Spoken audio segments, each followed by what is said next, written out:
நைட்டே செல்வா இன்னைக்கு அட்வான்ஸாக டூட்டி எடுத்து வச்சுருந்தா, அதனால் காலையில் 5 மணிக்கு அலாரம்லாம் வச்சு எந்திரிச்சாச்சு. குளிர்காலம் வேறு ஸ்டார்ட் ஆகிடுச்சா, காலையில் எந்திரிக்கவே முடியல, செம்மையாக ஜில்லுன்னு இருக்குயா. சாப்பாடு வச்சு அரிசி போட்டதுக்கு அப்புறம் தான் கஸ்டமர் ஃபோன் பண்ணி இல்லை கொஞ்சம் முன்னாடியே வந்துருங்க அப்படின்னு சொல்லிட்டாங்களா. ஐயோ, கொஞ்சம் முன்னாடி சொல்லியிருக்க கூடாது, அரிசியாவது கம்மியாக போட்டிருப்பேன் தான் இருந்தது.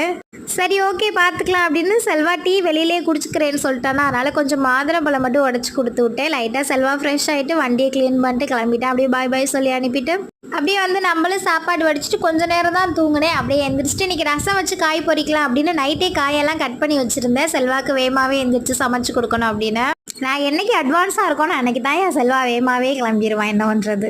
அப்படியே நம்மளும் சாப்பிட்டுட்டு செல்வா தையல் மிஷின் வாங்கி 2 நாள் ஆச்சுன்னு என்ன தான் தைக்கிறேன் நானும் பார்க்குறேன் அப்படின்னு கல்ல இன்சல் பண்ணிட்டு போயிட்டான். அதனால் இன்றைக்கி ஃபுல்லாக உட்காந்து தைக்கிறோம். இன்னைக்கு சுப்பையா, அங்காளேஸ்வரி, யுவராஜ், சந்தியா அவங்களுக்கு இனிய திருமண நாள் நல்வாழ்த்துக்கள். அப்புறம் நிகிலேஷ், அப்துல் ராஷித், துர்கா அவங்களுக்கு இனிய பிறந்த நாள்